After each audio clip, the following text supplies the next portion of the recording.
BNP সরকার গঠন করতে পারলে ব্যবসা বান্ধব পরিবেশ নিশ্চিতের আশ্বাস তারেক রহমানের। শীর্ষ ব্যবসায়ী নেতৃবৃন্দের সঙ্গে বৈঠক।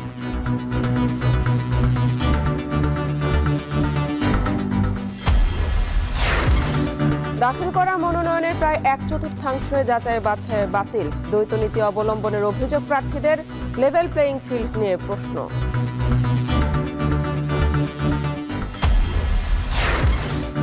সরবরাহ সংকটে সারা দেশে এলপিজি সিলিন্ডারের তীব্র সংকট। দ্বিগুণ দামেও মিলছে না সিলিন্ডার। চরম ভোগান্তিতে ব্যবহারকারীরা।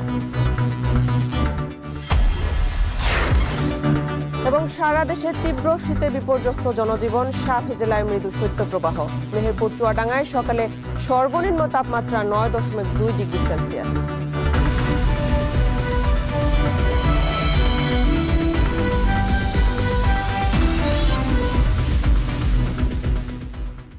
স্বাগত। এখন বাজারে পুরো আয়োজন জুড়ে সঙ্গে আছে আমি মেহেরিন অ্যানি। বিএনপি সরকার গঠন করলে ব্যবসায়ীদের সাথে নিয়ে গৃহীত নীতিমালার আলোকে ব্যবসা বান্ধব পরিবেশ নিশ্চিতের আশ্বাস দিয়েছেন দলটির ভারপ্রাপ্ত চেয়ারম্যান তারেক রহমান। দেশের শীর্ষ ব্যবসায়ী নেতাদের সঙ্গে বৈঠকে এমন আশ্বাস দেন তিনি। ব্যবসায়ীদের সঙ্গে 2.5 ঘন্টার বৈঠক শেষে এ কথা জানান বিএনপির স্থায়ী কমিটির সদস্য আমির খসরু মাহমুদ চৌধুরী। এ সময় ব্যবসায়ী নেতারা বলেন, সামগ্রিক আইন শৃঙ্খলা পরিস্থিতির উন্নতি না হলে এবং মব কালচার বন্ধ না করলে ব্যবসার প্রসার সম্ভব নয়। বিস্তারিত প্রতিবেদনে। সাবেক প্রধানমন্ত্রী এবং বিএনপি চেয়ারপারসন বেগম খালেদা জিয়ার মৃত্যুতে দলটির 7 দিনব্যাপী শোকের 6ষ্ঠ দিনে গুলশানের চেয়ারপারসনের কার্যালয়ে আসেন দেশের শীর্ষ ব্যবসায়ী নেতৃবৃন্দ, বিভিন্ন রাজনৈতিক দল ও সংগঠনের নেতাকর্মীরা। রোববার সন্ধ্যার পর বিএনপির ভারপ্রাপ্ত চেয়ারম্যান তারেক রহমানের সঙ্গে সৌজন্য সাক্ষাৎ করতে গুলশান কার্যালয়ে আসে বিজিএমইএ, বিসিআই, ডিসিসিআই, এফবিসিসিআই সহ 30 শীর্ষ ব্যবসায়ী নেতৃবৃন্দ। 2.5 ঘন্টা সাক্ষাৎ শেষে ব্যবসায়ী নেতারা সাংবাদিকদের জানান, সামগ্রিক আইন শৃঙ্খলা পরিস্থিতির উন্নতি না হলে এবং মব কালচার বন্ধ না করলে ব্যবসার প্রসার সম্ভব নয়। আগামী নির্বাচনে সরকার গঠন করতে পারলে তারেক রহমান একটি ব্যবসা বান্ধব পরিবেশ নিশ্চিতের আশ্বাস দিয়েছেন বলেও জানান তারা। ব্যবসায়ীদেরকে ইকোনমি যদি করতে হয়, ব্যবসায়ীদেরকে কিন্তু সাথে নিয়ে কিন্তু করা উচিত এবং সেটাই কিন্তু আমরা ওনাকে বলেছি। এবং বাংলাদেশের জন্য সবচেয়ে ইম্পর্টেন্ট হলো যে এমপ্লয়মেন্ট ক্রিয়েট করা। আমরা চেয়েছি যে সরকার যদি অর্থনৈতিক উন্নয়ন করতে হয়, যে কোনো সরকার যে ব্যবসায়ীদের কনফিডেন্স আনতে হবে। ব্যবসায়ীদের সাথে আলোচনা শেষে বিএনপির স্থায়ী কমিটির সদস্য আমির খসরু মাহমুদ চৌধুরী সাংবাদিকদের বলেন, ব্যবসায়ীরা বিনিয়োগ করতে পারছে না, তাই ব্যবসায়ীদের প্রত্যাশা পূরণে যেসব সংস্কার প্রয়োজন তা নীতিমালার মাধ্যমে বাস্তবায়নের আশ্বাস দিয়েছেন তারেক রহমান। সব সমস্যাগুলো আলোচনা হয়েছে এবং উনি খুব ধৈর্য ধরে শুনেছেন সকলের কথা দীর্ঘ সময় ধরে, এবং এগুলোর সমাধানের প্রতিশ্রুতি উনি দিয়েছেন। এর আগে সন্ধ্যায় তারেক রহমানের সাথে বৈঠক করে সাংবাদিক নেতারাও। তারা জানান, গণমাধ্যমের স্বাধীনতা নিশ্চিতে কাজ করার আশ্বাস দিয়েছেন বিএনপির ভারপ্রাপ্ত চেয়ারম্যান তারেক রহমান। মুক্ত স্বাধীন গণমাধ্যমের জন্য যত যা করার উনি সেই অঙ্গীকার ব্যক্ত করেছেন এবং প্রত্যয় ব্যক্ত করেছেন। আমরা আশা করি তার নেতৃত্বে আগামীর বাংলাদেশ আমরা একটা স্বপ্নের বাংলাদেশ হিসেবে বিনির্মাণ করতে সক্ষম হব। এদিন সকালে বেগম খালেদা জিয়ার জন্য খোলা শোক বইয়ে স্বাক্ষর করে বিপ্লবী ওয়ার্কার্স পার্টিও। এ সময় দলটির সাধারণ সম্পাদক সাইফুল হক বলেন, মব সন্ত্রাস ও জনগণের জানমালের নিরাপত্তাহীনতা নিয়ে শঙ্কিত তারেক রহমান। মানুষের মধ্যে শান্তি ও সৌহার্দ্য সৃষ্টির বার্তাও দিয়েছেন তিনি। তিনি বললেন যে রাজনৈতিক প্রতিযোগিতা থাকবে, বিতর্ক থাকবে, কিন্তু এটাকে কোনো ধরনের সহিংস কোনো ধরনের একটা সংস্কৃতিতে যাতে না যায়, আমরা পুরো জাতিটাকে যাতে নতুন করে কোনো বিভাজিত না করি। দেশকে ঐক্য সংহতির পথে এগিয়ে নিতে বিএনপি কাজ করবে বলেও জানান বিপ্লবী ওয়ার্কার্স পার্টির এই নেতা। সে নির্বাচনে যাতে আমরা মেহেরিন অ্যানি, এখন, ঢাকা। যাচাই বাছাই শেষে ত্রয়োদশ জাতীয় সংসদ নির্বাচনে মোট বৈধ প্রার্থীর সংখ্যা 1842 জন। মনোনয়ন বাতিল হয়েছে 723 জনের। মোট দাখিল হয়েছিল 2568টি মনোনয়ন। এ হিসেবে দাখিল করা মনোনয়নের প্রায় 1/4 বাতিল হয়েছে। এর মধ্যে ঢাকার 5টি জেলায় 442টি দাখিলকৃত মনোনয়নের মধ্যে 309টি বৈধ ও 133টি বাতিল করা হয়েছে। সিলেটের 4 জেলায় 146টির 110টি বৈধ ও 36টি বাতিল। চট্টগ্রাম অঞ্চলের 5 জেলায় 194টির মধ্যে 138টি বৈধ ও 56টি বাতিল। রংপুরে 279টির মধ্যে 219টি বৈধ ও 59টি বাতিল এবং রাজশাহীর 8 জেলায় 260টির মধ্যে 185টি বৈধ ও 74টি বাতিল করা হয়েছে। এছাড়াও খুলনার 10 জেলায় 275টির মধ্যে 196টি বৈধ ও 79টি বাতিল। বরিশালের 6 জেলায় 162টির মধ্যে 131টি বৈধ ও 31টি বাতিল। ময়মনসিংহের 6 জেলায় 311টির মধ্যে 199টি বৈধ ও 112টি বাতিল এবং কুমিল্লা অঞ্চলের 6টি জেলায় 357টি দাখিলকৃত মনোনয়নের মধ্যে 259টি বৈধ এবং 97টি বাতিল করা হয়েছে। ঢাকা 2 আসনে বিএনপির প্রার্থী আমানুল্লাহ আমান ও ইসলামী আন্দোলনের প্রার্থী জহিরুল ইসলামের মনোনয়নপত্র বৈধ ঘোষণা করা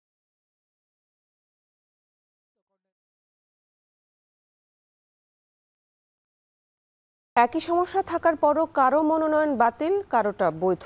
কেউ কেউ একই তথ্যে এক আসনে আটকে গেলেও ছাড় পাচ্ছেন অন্য আসনে। কেউ পাচ্ছেন রিভিউয়ের সুযোগ, কাউকে বলা হচ্ছে নেই পুনর্বিবেচনার সুযোগ। মনোনয়নপত্র বাছাইয়ে রিটার্নিং কর্মকর্তারা দ্বৈত নীতি অবলম্বন করছেন বলে অভিযোগ প্রার্থীদের। এতে লেভেল প্লেয়িং ফিল্ড তথা রিটার্নিং কর্মকর্তাদের নিরপেক্ষতা নিয়ে প্রশ্ন উঠেছে। এ নিয়ে আরও জানাচ্ছেন মুজাহিদ শুভ। গাইবান্ধা 1 আসনে জামায়াতের প্রার্থী মাজেদুর রহমানের মনোনয়নপত্র প্রথমে বাতিল হলেও পরে রিভিউ করে তার প্রার্থিতা বৈধ ঘোষণা করেন রিটার্নিং অফিসার। কিন্তু কক্সবাজার 2 আসনে জামায়াতের আরেক প্রার্থী হামিদুর রহমান আজাদ পুনর্বিবেচনায় আবেদন করলে সেখানকার রিটার্নিং অফিসার জানান রিভিউ করার কোনো বিধান নেই। যে মামলায় হামিদুর রহমান আজাদের মনোনয়নপত্র বাতিল করা হয়েছে, একই মামলার সাজাপ্রাপ্ত আসামি জামায়াতের আরেক নেতা রফিকুল ইসলাম খানের প্রার্থিতা বৈধ ঘোষণা করেন সিরাজগঞ্জের রিটার্নিং কর্মকর্তা। জামায়াতের আরেক নেতা সেলিম উদ্দিনও ওই মামলার আসামি, কিন্তু সিলেটের রিটার্নিং অফিসার তার মনোনয়নও বৈধ ঘোষণা করেন। অনৈতিক সুবিধার বিনিময়ে স্থানীয় প্রশাসন নির্দিষ্ট প্রার্থীকে সুবিধা দিয়েছে বলে দাবি বাতিল হওয়া প্রার্থীদের। তো ওনারা কাগজ চেয়েছিলেন, বলছে আপনার সব কিছু ভ্যালিড, শুধু ট্রাইব্যুনাল কি কোন দ্বারায় আপনাকে আদেশ দিয়েছিল, রায় দিয়েছিল, আদেশের অর্ডার কপিটা দেন। অর্ডার কপিটা ওনারা ঠিকভাবে পড়লেন না, আমার আইনজীবীকে আর্গুমেন্ট করতেও দিলেন না। দ্বৈত নাগরিকত্ব সংক্রান্ত যে জটিলতায় বাতিল করা হয়েছে কুড়িগ্রাম 3 আসনের জামায়াত প্রার্থী মাহবুবুল আলম সালেহির মনোনয়নপত্র, ঠিক একই জটিলতা রয়েছে সিলেট 3 আসনের বিএনপির প্রার্থী যুক্তরাজ্য বিএনপির সভাপতি এম.এ. মালিকের হলফনামায়। কিন্তু তার মনোনয়ন বাতিল না করে আপাতত স্থগিত রেখেছেন রিটার্নিং অফিসার। একই জটিলতায় বিএনপির আরেক প্রার্থী এম কয়সারের মনোনয়ন বৈধ ঘোষণা করা হলেও শেরপুর 2 আসনের ধানের শীষের প্রার্থী ফাহিম চৌধুরীর মনোনয়নপত্র বাতিল করা হয়েছে। এক দেশে 2 আইন, এটা তো একদম এক্সপেক্ট করার মতো না।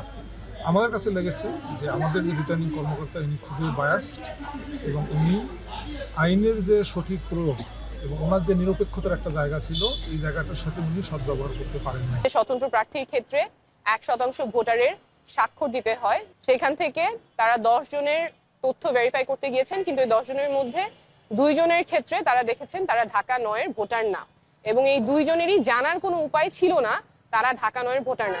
অন্যদিকে যাচাই বাছাইয়ে নাগরিক ঐক্যের সভাপতি মাহমুদুর রহমান মান্না বগুড়া 2 আসনে আটকে গেলেও একই কাগজ দেখিয়ে ঢাকা 18 আসন থেকে তার মনোনয়নপত্র বৈধতা পায়। একই দেশের নির্বাচন কমিশনের আইন প্রয়োগে দ্বৈত নীতির এই উদাহরণ ভোটের মাঠের সামঞ্জস্য নষ্ট করছে বলে অভিযোগ তুলেছেন অনেকেই। বিশেষ করে নির্বাচনের লেভেল প্লেয়িং ফিল্ড নিশ্চিত করার প্রথম ধাপেই ইসির নিরপেক্ষতা প্রশ্নবিদ্ধ হয়েছে এমন মত বিশ্লেষকদের। এই সংক্রান্ত যে পরিপত্র আছে তার মধ্যে পরিষ্কার করে বলা আছে যে ছোটখাটো কারণে মনোনয়নপত্র বাতিল করা যায় না। যারা এটা যাচাই বাছাই করছেন তাদের এন্ডে এক ধরনের গ্যাপ আছে, তারা এই মেসেজটা ঠিকমতো নিতে পারেন নাই, বুঝতে পারেন নাই, বা কিছু একটা হবে। নির্বাচন বিশ্লেষকদের প্রশ্ন, রিটার্নিং অফিসারদের এই দ্বিমুখী আচরণে প্রার্থীদের ভাবমূর্তিতে আঘাত এসেছে, তার দায় কে নেবে? দলের বাইরে গিয়ে যত পপুলারই হোক কেউ যাতে স্বতন্ত্র নির্বাচন করতে না পারে। সুতরাং এটা এক ধরনের আইনি ইঞ্জিনিয়ারিং সিস্টেম। আমার কাছে মনে হয় অনেক হেভি ওয়েটও বাদ পড়ছে স্বতন্ত্র প্রার্থী হিসাবে, এবং অন্য দলেরও অনেক লোক বাদ পড়ছে। এটা একটা এক ধরনের ইঞ্জিনিয়ারিং। বিষয়টাকে সহজ করবেন, সিম্পল করবেন। আমি একটা ছোট্ট দল, আমার 1000 লোকের স্বাক্ষর বা 2000 লোকের স্বাক্ষর আনছি, এই ভোটারগুলার কিন্তু প্রাইভেসি ওপেন হয়ে যাচ্ছে। বড় দল তাদেরকে আইডেন্টিফাই করতে পারে। আপনি তো ভোটারের প্রাইভেসি অ্যান্ড সিক্রেসি রাখতেছেন না। এখন পর্যন্ত সারা দেশে 723 জন প্রার্থীর মনোনয়নপত্র বাতিল হয়েছে, বৈধতা পেয়েছে 1842 জনের। তবে আপিলে গিয়ে সংক্ষুব্ধ প্রার্থীরা যদি যৌক্তিকভাবে তাদের প্রার্থিতা ফেরত পান তবেই ইসির নিরপেক্ষতা পুনরায় প্রতিষ্ঠিত হবে বলে মনে করেন তারা। মুজাহিদ শুভ, এখন, ঢাকা। টাকা দিয়েও পাওয়া যাচ্ছে না এলপিজি সিলিন্ডার। সারা দেশে এক সপ্তাহেরও বেশি সময় ধরে ভোক্তা পর্যায়ে পর্যাপ্ত গ্যাস সরবরাহ করতে পারছে না কোম্পানিগুলো।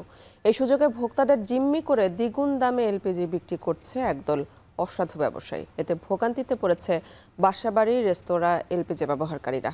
আমদানির সংকট নাকি সিন্ডিকেট চক্র, সেই উত্তরই খুঁজেছেন তৌহিদুল তারেক। পরিবার থেকে ফোন দিয়েছিলাম যে গ্যাস নেব। রাজধানীর সেন্ট্রাল রোডের সেকেন্ড লেনের সোহাগ এন্টারপ্রাইজে এলপিজির ক্রেতা সেজে আমরা। আমি আপনার দোকানের কাছাকাছি আইসা পড়ছি। বিভিন্ন তথ্য নিয়ে সচেতনভাবে উত্তর এলো দোকানের সামনে অবস্থান করার। গ্যাসের মূল্য 2200 টাকা। বোতল নিয়ে আসেন। প্রাইস কত ভাইয়া? 2200 টাকা। এরপরই ক্যামেরা নিয়ে হাজির হলাম। বদলে গেল সিলিন্ডারের মূল্য। আমরা বিক্রি করতে আপনার 1500 টাকা। আপনি কত দিয়ে কিনতেছিলেন ওনার কাছ থেকে? 2200 টাকা। কত? 2200। 2200? উনি তো বললো যে 2200 টাকা আপনি বিক্রি করতেছেন। ফোনে 12 কেজি এলপিজির মূল্য 2200 টাকা বললেও ক্যামেরা দেখে মূল্য হয়ে যায় 1500 টাকা। কেন? এর উত্তর নেই। আপনি আমাদেরকে বললেন 1500 টাকা, ওনাকে বললেন 2200 টাকা। এই জায়গাটা কেন আপনারা তৈরি করতেছেন? এভাবেই ভোক্তাদের জিম্মি করে চড়া মূল্যে এলপিজি সিলিন্ডার বিক্রি করছে জামালের মতো অসাধু ব্যবসায়ীরা। এদিকে এমন সংকটে এলপিজির এমন দামের পেছনে কোম্পানিকে দায়ী করছে পরিবেশকরা, আর পরিবেশকদের দায়ী করছে খুচরা ব্যবসায়ীরা।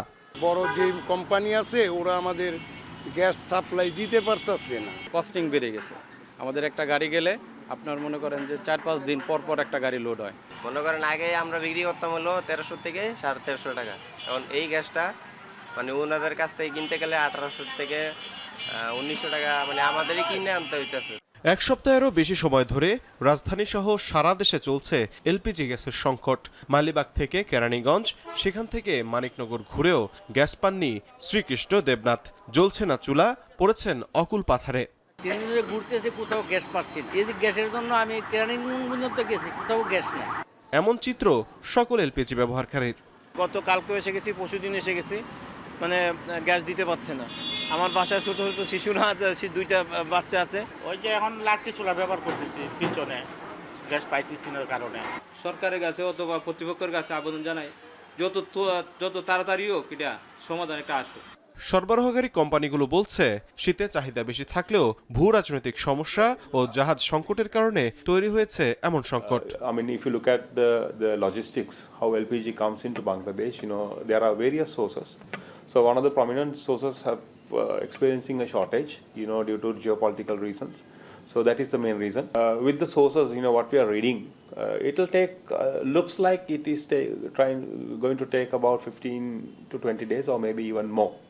একই ভাষ্য বাংলাদেশ এনার্জি রেগুলেটরি কমিশনের। দিয়েছেন দ্রুত সমস্যা সমাধানের আশ্বাস। নভেম্বর গত বছরে আমদানি হয়েছিল 1,80,000 টন। আচ্ছা। আর এই বছর নভেম্বরে আমদানি হয়েছে 1,05,000 টন। এতে মাসে আমদানি হয় 1,30,000 টনের মতো। শীতে তো চাহিদা একটু বাড়ে। জি। হ্যাঁ, কিন্তু যেটা দেখা যাচ্ছে যে আমরা অন্তত একটা কার্গো কম আসছে নভেম্বরে। 1,05,000 জায়গায় যদি 1,30,000 আসতো তাহলে সমস্যা একটু কম হতো। তবে এমন পরিস্থিতিতেও সিলিন্ডার গ্যাস দ্বিগুণ মূল্যে বিক্রির সুযোগ নেই বলে জানিয়েছে ভোক্তা অধিকার অধিদপ্তর। এই ক্রাইসিস হওয়ার কারণে তারা দাম বৃদ্ধি করেছেন, কিন্তু এই যুক্তিটা আমাদের কাছে গ্রহণযোগ্য না। কারণ সরবরাহ কম হলো গ্যাসের ক্ষেত্রে দামটা বৃদ্ধি পেতে পারে না, যেহেতু গ্যাসের দামটা সরকার নির্ধারণ করে দিয়েছে। জাহাজ ও আমদানি সংকটের কারণে খুব দ্রুত কোনো আশার খবর পাওয়ার সম্ভাবনা খুব কম এলপিজি ব্যবহারকারীদের জন্য। তবে এই সুযোগকে কাজে লাগিয়ে যেসব অসাধু ব্যবসায়ীরা উচ্চ মূল্য হাঁকাচ্ছেন তাদের বিরুদ্ধে অভিযোগ দায়েরের আহ্বান ভোক্তা অধিদপ্তরের। তৌহিদুল তারেক, এখন, ঢাকা। এদিকে তীব্র শীতে জুবুথুবু রাজধানীর জনজীবন। 8 জানুয়ারি পর্যন্ত দিন ও রাতের তাপমাত্রা উঠানামা করলেও শীতের মাত্রা কমার খুব একটা সম্ভাবনা নেই। এ বিষয়ে আরও জানাতে রাজধানীর হাতিঝিল থেকে যুক্ত আছেন রাব্বিয়াল রাহিদ। রাহিদ, সকালে রাজধানীর তাপমাত্রা কত ডিগ্রি রেকর্ড করা হয়েছে জানাবেন, আর শীতের তীব্রতা কতটা অনুভূত হচ্ছে?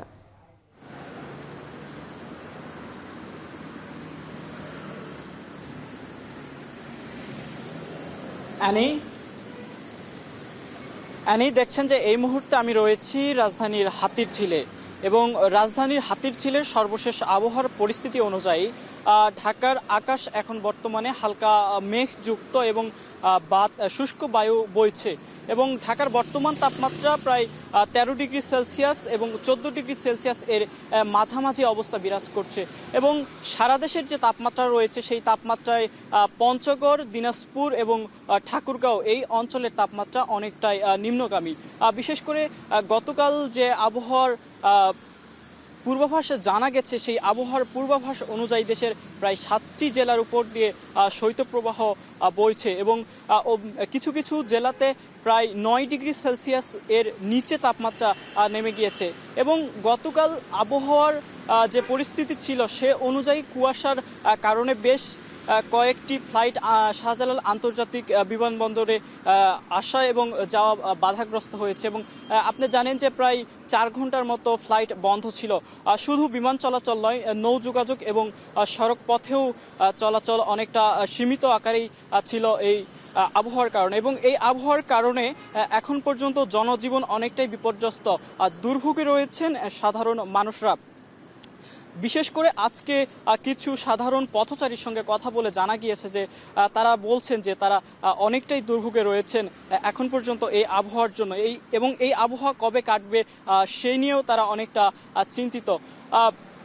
অ্যানি দেখছেন যে এই মুহূর্তে রাজধানীর হাতিরঝিলের যে রাস্তা সেই রাস্তায় যদি আমি আপনাকে দেখাই তাহলে আপনি দেখতে পাবেন যে সাধারণ যেসব পথচারী, বিশেষ করে সাধারণ চাকরিজীবীরা যারা যাতায়াত করছেন তারা এই মুহূর্তে শীতে তাদের বিপর্যস্ত জনজীবন দেখা যাচ্ছে। এই ছিল আমার কাছে আজকে ঢাকার সর্বশেষ। এবার ঢাকার বাইরের শীত পরিস্থিতি জানতে চলে যাব পঞ্চগড়ে। সেখানে আছেন সহকর্মী লুৎফর রহমান। লুৎফর, পঞ্চগড়ের শীতের প্রভাব কতটা পড়েছে জনজীবনে জানাবেন?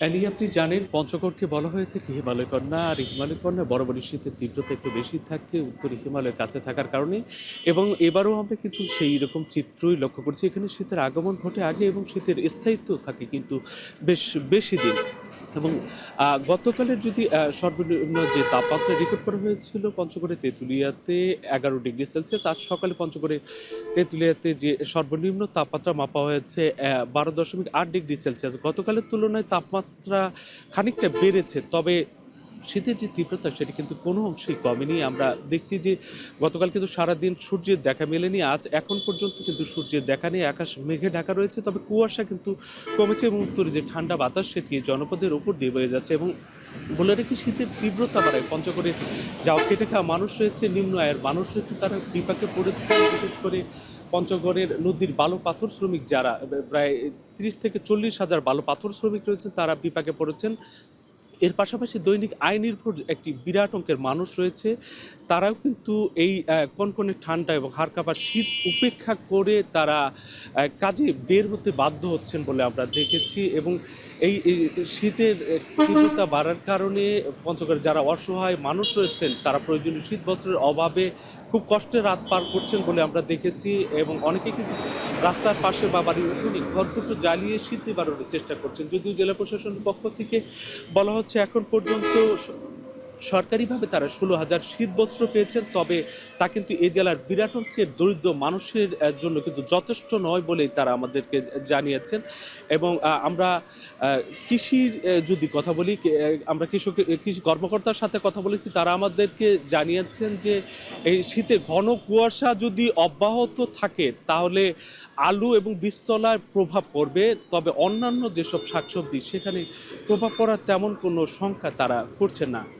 আর শীতের তীব্রতা বাড়লে কিন্তু পঞ্চগড়ে যে সকল হাসপাতাল রয়েছে সেখানে কিন্তু শীতজনিত রোগে আক্রান্ত রোগীর সংখ্যা কিন্তু বাড়ে। এবারও কিন্তু সেরকম চিত্রই আমরা দেখেছি, হাসপাতালগুলোতে ডায়রিয়া, নিউমোনিয়া, শ্বাসকষ্ট সহ বিভিন্ন রোগে আক্রান্ত রোগীর সংখ্যাও বাড়ছে এবং আবহাওয়া অফিসের দেওয়া তথ্য মতো আগামী কয়েকদিন কিন্তু তাপমাত্রা এমনটাই বিরাজ করবে বলে তারা আমাদেরকে জানিয়েছে। তো এই ছিল আমার কাছে পঞ্চগড় থেকে শীতের সার্বিক চিত্র। এবার শীত পরিস্থিতি জানতে চলে যাব হিলিতে, সেখানে আছেন সহকর্মী সোহেল রানা। সোহেল, এই যে ঘন কুয়াশা আর কনকনে শীতে বুড়ো বীজতলা নিয়ে দুশ্চিন্তায় আছেন কৃষকরা, তো এই বিষয়ে কৃষকরা কি বলছে আর কৃষি বিভাগ এই লক্ষ্যমাত্রা যদি পূরণ করতে না পারে তো সেক্ষেত্রে তাদের ব্যবস্থা কি নেবে বলে জানিয়েছে?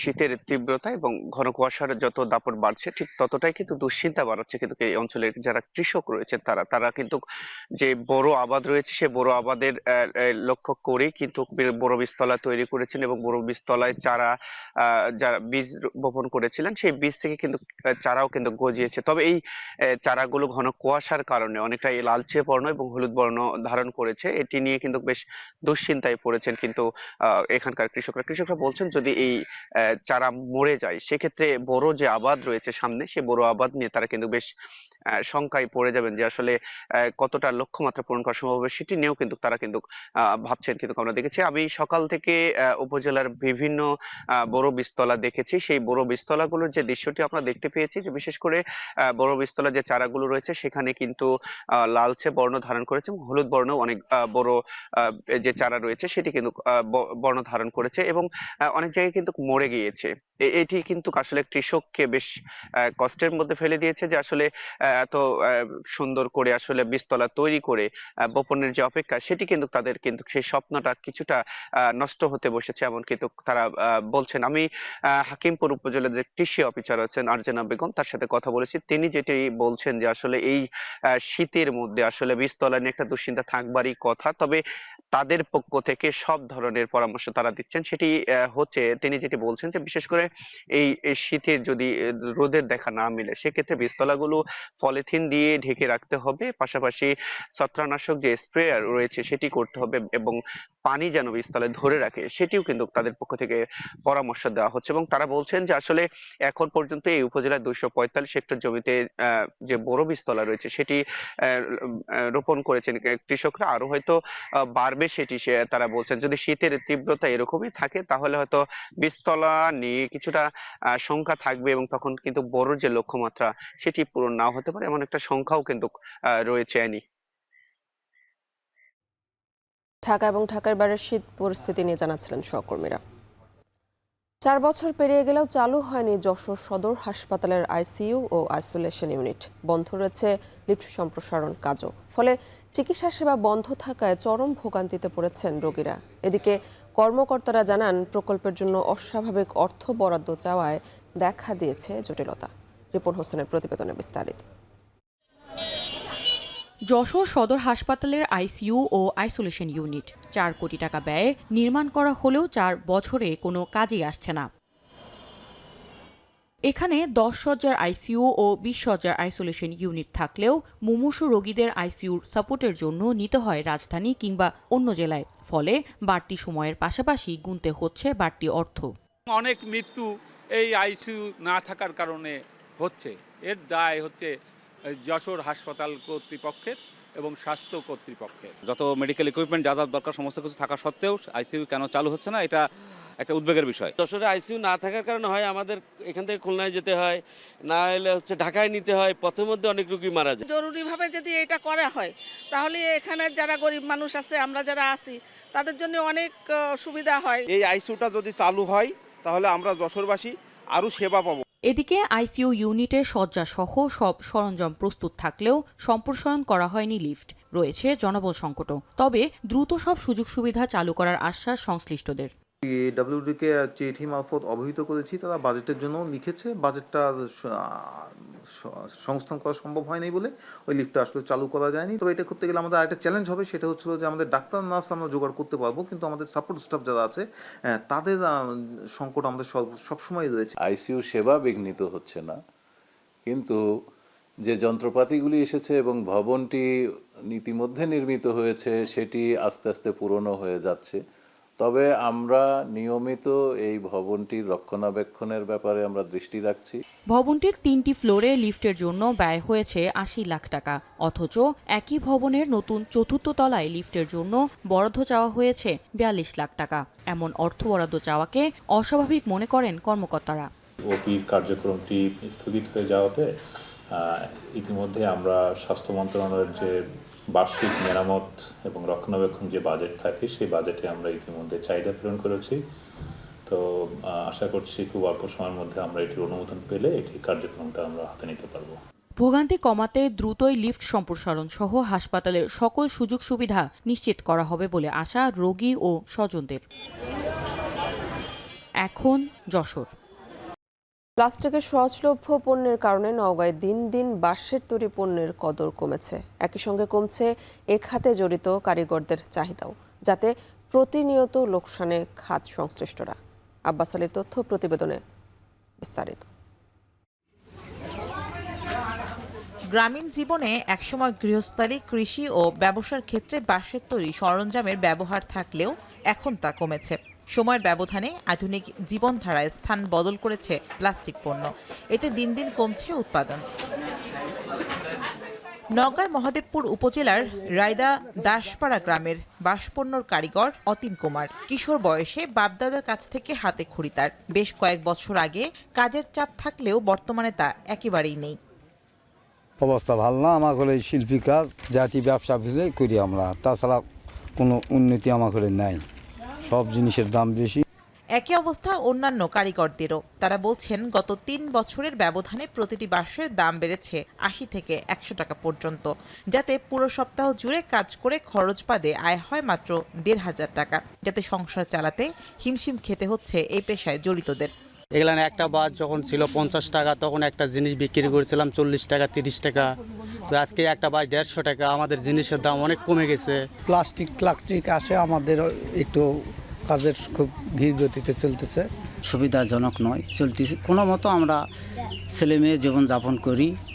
সম্ভাবনাময় এই শিল্পকে এগিয়ে নিতে কারিগরি প্রশিক্ষণ সহ সব ধরনের সহযোগিতার আশ্বাস বিসিক কর্মকর্তার। এই বাঁশ বেত নিয়ে কিন্তু আমাদের বিভিন্ন ধরনের প্রশিক্ষণ হয়, তো আমরা চাইলে কিন্তু তাদেরকে বিভিন্ন ধরনের প্রশিক্ষণের আওতায় নিয়ে আসতে পারি। তো এর বাইরেও কিন্তু আমাদের আর্থিক একটা খুবই সহজ শর্তে আমাদের ঋণ কার্যক্রম আছে, যেমন নারী উদ্যোক্তা হলে 5% সরল সুদে এবং পুরুষ উদ্যোক্তা হলে 6% সরল সুদে আমরা ঋণ দিই। বাঁশ পণ্যের বাজার বাড়লেও স্থানীয় পর্যায়ে প্লাস্টিকের সঙ্গে প্রতিযোগিতা এবং কারিগররা সহায়তা না পাওয়ায় এই শিল্প বিলুপ্তির পথে রয়েছে বলে আশঙ্কা করছেন সংশ্লিষ্টরা। এখন নওগাঁ। ভেনেজুয়েলায় মার্কিন হামলার বিরুদ্ধে প্রতিবাদের ঝড় উঠেছে বিশ্বজুড়ে। ট্রাম্পের সামরিক আগ্রাসনের নিন্দা জানিয়ে বিক্ষোভ করেছে ভারতের বামপন্থী দলগুলো। যুক্তরাষ্ট্রের এমন কর্মকাণ্ডের বিরুদ্ধে পাকিস্তানের ট্রেড ইউনিয়নগুলো বিক্ষোভে নেমেছে। এছাড়া ভেনেজুয়েলার উপর যুক্তরাষ্ট্রের হস্তক্ষেপ বাতিলের দাবিতে আন্দোলন করেছে তুরস্কের সাধারণ মানুষ। বিস্তারিত জানাচ্ছেন তানফির জনি। 2026 সালে ভেনেজুয়েলার প্রেসিডেন্ট নিকোলাস মাদুরোর পতন হবে, এমন ভবিষ্যৎবাণী করেছিলেন পেরুর সামানদের একটি আধ্যাত্মিক দল। তাদের এই ভবিষ্যৎবাণী কি সত্যি হতে যাচ্ছে? মার্কিন অভিযানে মাদুরোর অপহরণের পর তার রাজনৈতিক ক্যারিয়ার ধ্বংসের মুখে সেটা অনেকটাই নিশ্চিত। এদিকে প্রেসিডেন্ট ডোনাল্ড ট্রাম্পও এবছর গুরুতর অসুস্থ হবেন বলে সামানরা ধারণা করেছেন। তবে ভেনেজুয়েলায় যুক্তরাষ্ট্রের এই নগ্ন হামলার নিন্দার ঝড় উঠেছে বিশ্বজুড়ে। গভীর উদ্বেগ জানিয়ে ভেনেজুয়েলায় উদ্ভূত পরিস্থিতি নিবিড়ভাবে পর্যবেক্ষণ করছে বলে জানিয়েছে নয়াদিল্লি। ভেনেজুয়েলার প্রতি সংহতি জানিয়ে মার্কিন বিরোধী বিক্ষোভে নেমেছে ভারতের বামপন্থী রাজনৈতিক দলগুলো। এ সময় বিক্ষোভকারীরা ট্রাম্প বিরোধী slogan then. Imperialist aggression against Venezuela. It is against the UN Charter. It is an attack against the humanity. And America has no right to interfere in a sovereign country. It's an evolving situation, and so therefore everybody around the world is watching things carefully. ভেনেজুয়েলায় যুক্তরাষ্ট্রের সামরিক হস্তক্ষেপ ও president মাদুরোকে গ্রেপ্তারের নিন্দা জানিয়ে পাকিস্তানের করাচিতে বিক্ষোভে নেমেছে ট্রেড ইউনিয়নগুলো। মাদুরোর অবিলম্বে মুক্তির দাবি জানিয়েছে করাচির বেশ কয়েকটি ট্রেড ইউনিয়নের সদস্যরা। ट्रंप के खिलाफ जो है आलमी इंसाफ की अदालत के अंदर मुजरिमाना जंगी जुनून का मुकदमा चलाया जाए। उसने फ़लस्तीनियों में हज़ारों फ़लस्तीनियों का कत्ल किया है। पूरी दुनिया में जो है वो उसने जो है वो एक जंग बर्पा की हुई है। उस जंग का जो है फुलफौर खात्मा होना चाहिए और जो मुल्की वसाइल है जिनके, उन पे किसी भी सूरत में किसी भी और मुल्क का कब्जा जो है वो नामंजूर है। এদিকে তুরস্কের আঙ্কারা ও ইস্তাম্বুল শহরে যুক্তরাষ্ট্র ও ট্রাম্প প্রশাসনের বিরুদ্ধে বিক্ষোভ করে শত শত মানুষ। ব্যানার ও পোস্টার হাতে মার্কিন সাম্রাজ্যবাদ নিপাত যাক বলে স্লোগান দেয় তারা। ভেনেজুয়েলার উপর মার্কিন হস্তক্ষেপের তীব্র নিন্দা জানিয়েছে তুরস্কের সাধারণ মানুষ। তানভীর চনি, এখন বিশ্ব। অস্বাস্থ্যকর পরিবেশ, প্রয়োজনীয় কর্মী সংকট আর বন্দীদের মধ্যে সহিংসতার কারণে কুখ্যাত বন্দী শিবির হিসেবে পরিচিত এমডিসি। আটক কেন্দ্রের ভেতরে বেশ কয়েকবার বন্দীদের মধ্যে দাঙ্গার ঘটনায় প্রাণ হারান বেশ কয়েকজন। এছাড়াও 2019 সালে বিদ্যুৎ বিভ্রাটের কারণে বন্দীদের করা মামলায় জরিমানা গুনতে হয়েছিল কর্তৃপক্ষকে। মাদুরো ছাড়াও বেশ কয়েকজন হাই প্রোফাইল ব্যক্তিত্ব এমডিসিতে বন্দী ছিলেন। এ নিয়ে বিস্তারিত জানাচ্ছেন অর্ণব প্রসাদ। মার্কিন সামরিক বাহিনীর দুর্ধর্ষ ডেল্টা কমান্ডো ইউনিটের অভিযানে যুক্তরাষ্ট্রের কাছে স্ত্রীসহ বন্দী ভেনেজুয়েলার প্রেসিডেন্ট নিকোলাস মাদুরো সোমবার ম্যানহাটনের আদালতে মাদক সন্ত্রাস মামলায় বিচারের জন্য তোলা হবে মাদুরো ও তার স্ত্রীকে। বর্তমানে ব্রুকলিনের একটি বন্দি শিবিরে রাখা হয়েছে তাদের। এরই মধ্যে সিএনএন, বিবিসি সহ একাধিক গণমাধ্যমে উঠে এসেছে ডিটেনশন সেন্টারটির ভয়াবহ তথ্য।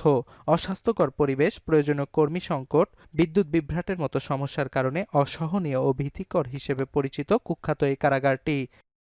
সাধারণ বন্দী ছাড়াও অনেক হাই প্রোফাইল ব্যক্তিত্বেরও দিন কেটেছে বন্দিশালাটির চার দেয়ালের মাঝে। এর আগে পপ তারকা আর কেলি, যৌন নিপীড়ক জেফ্রি এপস্টেইনের সহযোগী গিলেন ম্যাক্সওয়েল ও র্যাপার শন ডিডি কম্পসকে এই আটক কেন্দ্রে রাখা হয়েছিল।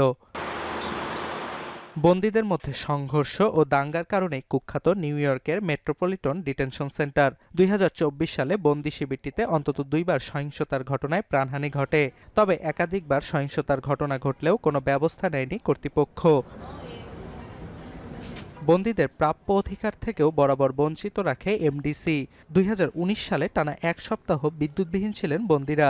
পরে বিষয়টি মামলা পর্যন্ত গড়ালে ক্ষতিপূরণ দিতে বাধ্য হয় কর্তৃপক্ষ। 1990-এর দশকে কারাগারে থাকা বন্দীদের অতিরিক্ত চাপ কাটাতে মেট্রোপলিটন ডিটেনশন সেন্টারটি নির্মাণ করা হয়। এটি বর্তমানে নিউ ইয়র্ক সিটির একমাত্র কেন্দ্রীয় সংশোধনাগার। অর্ণব প্রসাদ, এখন বিশ্ব। জীবনযাত্রার ব্যয় বেড়ে যাওয়ার প্রতিবাদে ইরানে চলমান বিক্ষোভ উত্তেজনা দমনে ব্যর্থ হলে সর্বোচ্চ নেতা আয়াতুল্লাহ আলী খামেনির রাশিয়ায় পালিয়ে যাওয়ার পরিকল্পনা রয়েছে বলে খবর প্রকাশ করেছে আন্তর্জাতিক গণমাধ্যম। এর কিছুক্ষণ পর সামাজিক যোগাযোগ মাধ্যমে ফার্সি ভাষায় ইরানকে কড়া বার্তা দিল মার্কিন পররাষ্ট্র দপ্তর। প্রেসিডেন্ট ট্রাম্পের সাথে ঝামেলা না করার আহ্বান জানান যুক্তরাষ্ট্র। এদিকে শত্রুদের হুমকির কাছে মাথা নত না করার অঙ্গীকার করেছেন খামেনি। এখন পর্যন্ত সহিংস বিক্ষোভে প্রাণহানি বেড়ে 19 জনে দাঁড়িয়েছে। তহিদুর রহমান জানাচ্ছেন বিস্তারিত। অর্থনৈতিক দুরবস্থায় ইরানের সাধারণ জনগণের নাগালের বাইরে জীবনযাত্রার ব্যয়। এর প্রতিবাদে সোমবার টানা 9 দিনে গড়িয়েছে বিক্ষোভ। সহিংস রূপ নেয় ঝরছে একের পর এক প্রাণ। ধরপাকড় চালিয়েও বিক্ষোভের উত্তেজনা কমাতে পারছে না আইন শৃঙ্খলা রক্ষাকারী বাহিনী। উল্টো এক শহর থেকে আরেক শহরে ছড়িয়ে পড়ছে বিক্ষোভের আগুন। এমন উত্তাল পরিস্থিতির মধ্যে দেশটির সর্বোচ্চ নেতা আয়াতুল্লাহ আলী খামেনি বিক্ষোভকারীদের দাঙ্গাবাজ বলে আখ্যা দিয়েছেন, আর আন্দোলনকারীদের দমনে দিয়েছেন নির্দেশও। এমনকি বিক্ষোভকারীদের হত্যার অভিযোগ এনে শুক্রবার ইরান সরকারের বিরুদ্ধে ট্রাম্পের দেয়া সরাসরি হস্তক্ষেপের হুমকিতেও মাথা নত না করার অঙ্গীকার করেছেন খামেনি। به قصد ناامن کردن کشور پشت سر بازاری‌های مؤمن و سالم و انقلابی قرار بگیرن، از اعتراض اونها سوء استفاده کنن، اغتشاش کنن، اصلا قابل قبول نیست مطلقاً। বিক্ষোভ চলাকালে প্রথমবারের মতো সর্বোচ্চ নেতার এই ভাষণে রোববার থেকে বিক্ষোভ উত্তেজনার পারদ 80টি শহরের 2 শতাধিক জায়গায় ছড়িয়ে পড়েছে। এমন পরিস্থিতিতে গোয়েন্দা তথ্যের বরাতে চাঞ্চল্যকর প্রতিবেদন প্রকাশ করেছে দ্য টাইমস ও ইরান ইন্টারন্যাশনাল সহ বেশ কয়েকটি আন্তর্জাতিক গণমাধ্যম। দাবি করা হয়, বিক্ষোভ দমনে ব্যর্থ হলে রাশিয়া পালিয়ে যাওয়ার পরিকল্পনা রয়েছে খামেনির। তার যাত্রাবহরে থাকতে পারেন পরিবারের সদস্য ও ঘনিষ্ঠ 20 সহযোগী।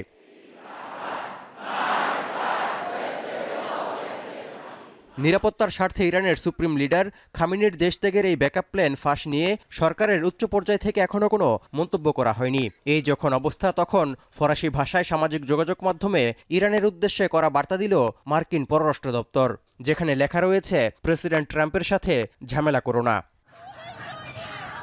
এদিকে আন্দোলন নিয়ন্ত্রণের অংশ হিসেবে রোববার থেকে বেশ কয়েকটি গুরুত্বপূর্ণ শহরে ইন্টারনেট সংযোগ বিচ্ছিন্ন করে রাখা হয়েছে।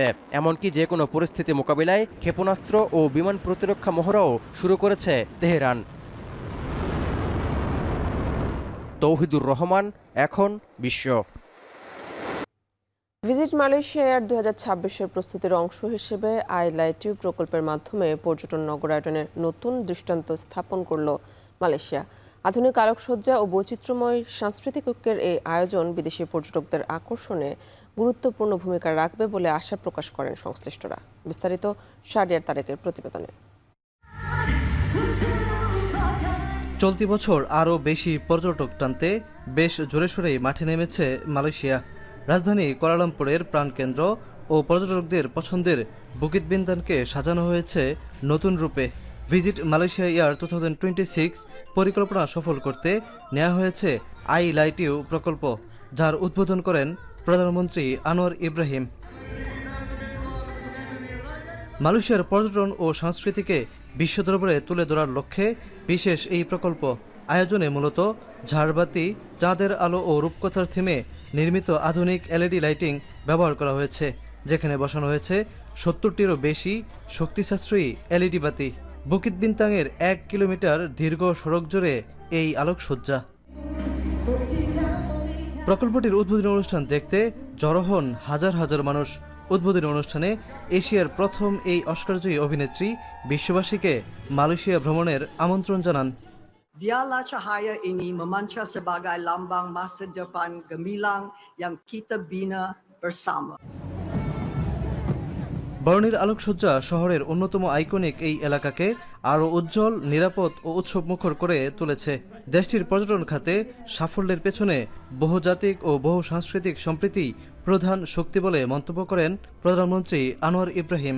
Kerana kita bangga dan ini mesti kita pertahankan. We are proud Malaysians. When I say Malaysians, I'm referring to the Malays, the Chinese, the Indians, the Sarawakians, the Sabahans. We are a great nation. উদ্বোধনী উৎসবে ছিল বর্ণিল সাংস্কৃতিক শোভাযাত্রা, live performance সহ নানা আয়োজন। বহুজাতিক ঐক্য এবং আধুনিক ও পর্যটন নগরায়ন মালয়েশিয়ার পর্যটন খাতকে আরও শক্তিশালী করবে, এমনটাই প্রত্যাশা সংশ্লিষ্টদের। শাহরিয়ার তারেক, এখন মালয়েশিয়া। নিরাপত্তা ও জাতীয় সম্মানের প্রশ্নে কোনো আপোষ নয়। সরকারের উচ্চ পর্যায়ের সঙ্গে আলোচনার পর বিসিবি চূড়ান্ত সিদ্ধান্ত নিয়েছে ফেব্রুয়ারিতে অনুষ্ঠিত টি-20 বিশ্বকাপের ম্যাচ খেলতে ভারতে যাবে না বাংলাদেশ। একই সঙ্গে বিশ্বকাপে বাংলাদেশের ম্যাচ ভারত থেকে সরাতে আইসিসিকে চিঠি দিয়েছে বাংলাদেশ ক্রিকেট বোর্ড।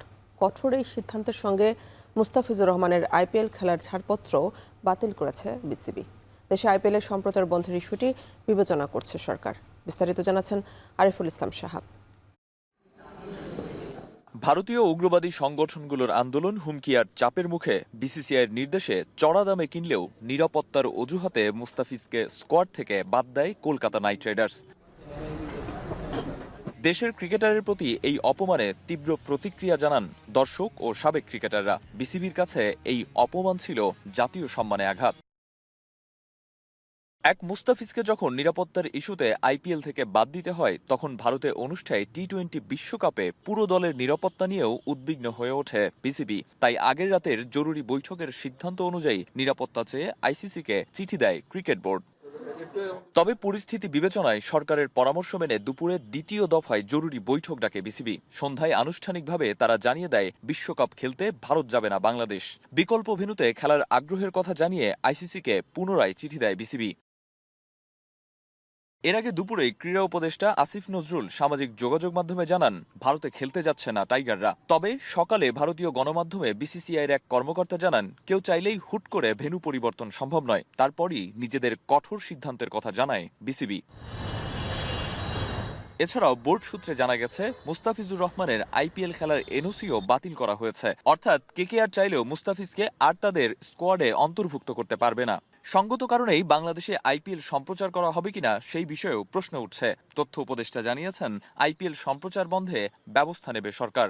বাংলাদেশের একটা খেলোয়াড়কে নিশ্চিত করার পরে তাকে রাজনৈতিক যুক্তিতে, যেটা আমরা পত্রপত্রিকায় দেখেছি, বলা হচ্ছে যে ওকে নেওয়া হবে না। তো এইরকম সিদ্ধান্তের প্রেক্ষিতে আমাদের দেশের জনগণেরও তো মনে একটা আঘাত লাগে, তাদের মধ্যেও একটা প্রতিক্রিয়া হয়। সেরকম জায়গায় আমাদেরকেও একটা অবস্থান নিতে হবে। আমরা সেই অবস্থানের আইনগত ভিত্তি এবং প্রক্রিয়া যাচাই বাছাই করছি এবং করার পরে আমরা একটা বিফিটিং পদক্ষেপ গ্রহণ করব। জাতীয় নিরাপত্তা ও সম্মানের প্রশ্নে বিসিবির এই সিদ্ধান্ত ঐতিহাসিক। এখন সব নজর আইসিসির দিকে। তারা কি বাংলাদেশের দাবির প্রতি সম্মান জানাবে, নাকি বিশ্ব ক্রিকেটে বড় ধরনের কূটনৈতিক অস্থিরতা শুরু হবে? আরিফুল ইসলাম সাহাব, এখন, ঢাকা। শেষ করবো এখন বাজার, তবে তার আগে শিরোনামগুলো আরো একবার। বিএনপি সরকার গঠন করতে পারলে ব্যবসা বান্ধব পরিবেশ নিশ্চিতের আশ্বাস তারেক রহমানের। শীর্ষ ব্যবসায়ী নেতৃবৃন্দের সঙ্গে বৈঠক।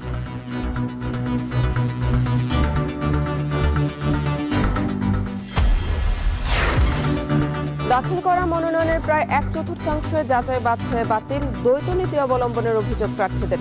লেভেল প্লেইং ফিল্ড নিয়ে প্রশ্ন।